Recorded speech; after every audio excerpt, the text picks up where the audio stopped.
2022 a donc été une année météorologique qui a pulvérisé bon nombre de records, de température, mais aussi des phénomènes climatiques extrêmement, voire violents d'ailleurs. Extrêmes, voire violents. Faut-il s'inquiéter davantage de cette douceur exceptionnelle que nous vivons actuellement? C'est l'une des questions que je vais poser à notre invité. Bonjour Jean-Marc Jancovici. Bonjour. Vous êtes professeur aux Mines, président du Shift Project, expert climat, et vous venez de publier une bande dessinée intitulée Un monde sans fin aux éditions d'Argo, qui est déjà vendue à plus de 500 000 exemplaires. Démarrons simplement avec les températures de la nuit dernière. Du 1er au 2 janvier donc, 13 degrés à Paris, 13 à Strasbourg, 18 à Pau. On dirait plutôt des températures du mois de mai ou de juin. Est-ce qu'il faut s'inquiéter de cette douceur et surtout comment l'analysez-vous ? Est-ce que j'ai le droit de vous dire qu'il faut s'inquiéter de la question? C'est-à-dire que vous êtes là pour ça. Évidemment qu'il faut s'inquiéter de cette douceur. Alors là, en fait, la douceur en elle-même, là, instantanément, elle va tuer personne. Les gens se disent, ah, c'est plutôt sympa, etc. Par contre, il y a d'autres êtres vivants qui l'apprécient moins, en particulier une partie de la végétation. Nous vivons dans un pays tempéré dans lequel une bonne partie des arbres perdent leurs feuilles l'hiver, les arbres à feuilles caduques. Et ces arbres-là, ils ont besoin de froid l'hiver pour bien se porter au printemps. Et voilà, c'est ce qu'on appelle la vernalisation.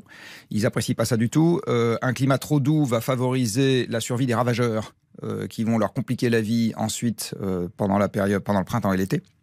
Les ravageurs? Les champignons, les virus, les insectes, etc. Enfin, toutes les petites bêtes qui font que... voilà. Les petites bestioles. Les petites bestioles, voilà, qui vont rendre la vie un peu plus difficile aux végétaux. Et puis, voilà, donc c'est un climat qui ne va pas être bon pour tout le monde. Et puis, j'ai envie de dire, c'est presque anecdotique parce que c'est un luxe, mais ça complique un tout petit peu la vie aux gens qui vivent des sports d'hiver à la montagne. Bien sûr. Comme vous avez pu le constater probablement récemment. Alors, est-ce que ces phénomènes que nous connaissons en ce moment ont un caractère exceptionnel? Oui et non. C'est exceptionnel au sens où c'est inédit. Donc quand quelque chose d'inédit nous arrive, on se dit toujours c'est exceptionnel. Et la réponse est non, au sens où ça s'inscrit dans une tendance. Et la tendance, c'est que en fait, la normale n'existe plus. Ça, c'est quelque chose qui est très perturbant, mais qu'il faut bien avoir en tête. La normale n'existe plus.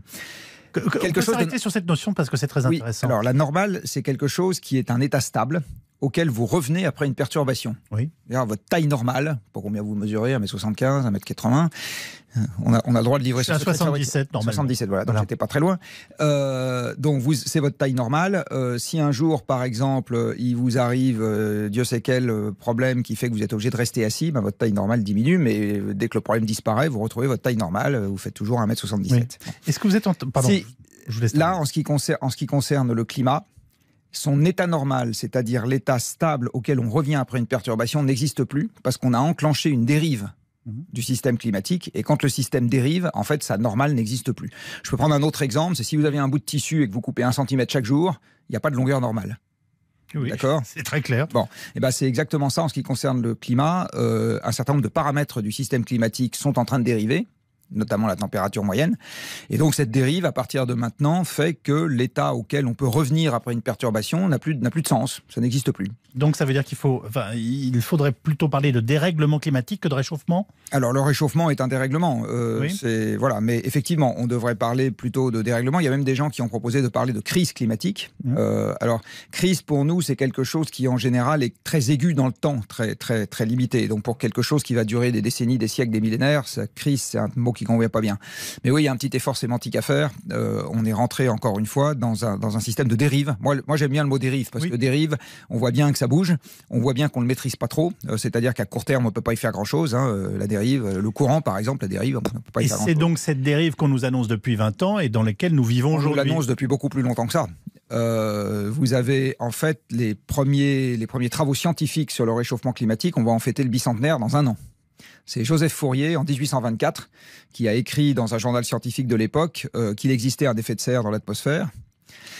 Et c'est dans le courant du 19e siècle que des physiciens et physiciennes ont identifié les gaz qui en étaient à l'origine, c'est-à-dire la vapeur d'eau et le gaz carbonique. Et c'est à la fin du 19e siècle que le premier calcul d'ordre de grandeur sur le réchauffement climatique qui suit un doublement du CO2 dans l'air a été effectué. Est-ce qu'on constate, je dirais scientifiquement, la disparition des saisons? Est-ce que les saisons existent encore? Alors les saisons existent encore. Qu'elles aient existé. Bien sûr. Tant que l'inclinaison de l'axe de rotation de la Terre sur le plan de l'orbite ne changera pas, et il n'est pas prêt de changer demain matin. Okay. Il change un peu au cours du temps, mais pas à la même vitesse. Il y aura des saisons, il continuera à y avoir des saisons. C'est-à-dire qu'il continuera à y avoir un hiver plus froid que l'été. Ça, c'est absolument certain. Par contre... Voilà, là vous m'en citez deux. l'hiver et l'été. Donc, oui. Je veux bien que vous me parliez du printemps et de l'automne. Alors, ce qui se dit dans les simulations aujourd'hui, c'est que dans un climat qui se réchauffe, la longueur de l'été va augmenter, la longueur de l'hiver va fortement se raccourcir et la longueur du printemps et de l'automne va se raccourcir également. Intéressant. Il est trop tard pour s'inquiéter. Donc la question, c'est comment on agit. C'est exactement la bonne question. Donc il y a plein de... D'abord, il faut mieux comprendre le problème. Aujourd'hui, on n'en est pas encore au niveau des décideurs à avoir fait le tour. Il y a une énorme différence entre avoir compris qu'il y avait un problème et l'avoir suffisamment bien compris pour le gérer. Si vous êtes malade, oui. Je comprends qu'il y a un problème. Je n'ai pas suffisamment compris le problème pour savoir si je vais devoir m'occuper de votre nez, de vos oreilles, de vos intestins ou de votre pied gauche. Là, c'est exactement pareil en ce qui concerne la dérive climatique. D'abord, il faut bien comprendre le problème pour s'y attaquer. Pardonnez-moi, ça veut dire que quand on dit ce sont les activités humaines qui sont en cause, on n'a rien dit. Alors, on a tout dit et rien dit, exactement, parce qu'il faut voir de quoi... En gros, il faut voir dans quel ordre est-ce qu'on peut arriver à changer les choses, à quelle vitesse on peut arriver à les changer, avec quelle contrepartie. On vit en démocratie, donc il s'agit quand même d'expliquer aux électeurs quels choix on peut faire, etc. Mon sentiment, c'est que la classe politique a toujours quelques années de retard sur l'opinion, de façon un peu structurelle, c'est ça, c'est le cahier des charges de la démocratie. Mais il faut quand même que l'électorat comprenne ce qui se passe et comprenne suffisamment ce qui en est à l'origine pour savoir où on peut agir. Et par ailleurs, en ce qui concerne les conséquences qu'on ne pourra plus éviter, parce qu'il y a une inertie absolument extraordinaire. Il faut savoir par exemple que les calottes polaires ont commencé à fondre, et ça maintenant c'est inarrêtable pour des milliers d'années, quoi qu'on fasse. Donc l'océan mondial va continuer à monter pendant des milliers d'années, quoi qu'on fasse. Plus ou moins vite, en fonction de ce qu'on va décider. Bon. Ça, c'est des choses auxquelles il va falloir s'adapter, et il va falloir s'adapter pas avec une semaine de préavis. C'est-à-dire que le jour où le niveau de l'eau sera monté de quelques mètres, pas tout de suite, dans quelques siècles, c'est pas en une semaine que vous allez déménager Bordeaux ou une partie de Dunkerque. Donc, il y a beaucoup d'anticipation à avoir dans un certain nombre de choses. L'anticipation en démocratie, c'est compliqué aussi. Donc il y a beaucoup de choses qu'il faut expliquer. Il faut y passer du temps, en gros. La première conclusion qu'on peut avoir, c'est qu'il faut y passer du temps. Il faut regarder le sujet dans le détail. Donc ne pas hésiter à vous donner la parole et même à revenir sur des questions qu'on a l'impression d'aborder régulièrement. Pas qu'à moi. L'inertie, non, j'ai bien compris. Non, je vous laisse conclure. Mais il y a quelques mois, par exemple, j'avais appelé à ce que le nouveau gouvernement suive une formation de 20 heures, etc. Je ne l'ai toujours pas vu en ce qui concerne les membres du gouvernement. Et voilà, par exemple, un premier pas qui serait utile. Merci beaucoup, Jean-Marc Jancovici, d'avoir pris la parole une fois de plus sur RTL. Il est 8h28. Bonne journée à vous.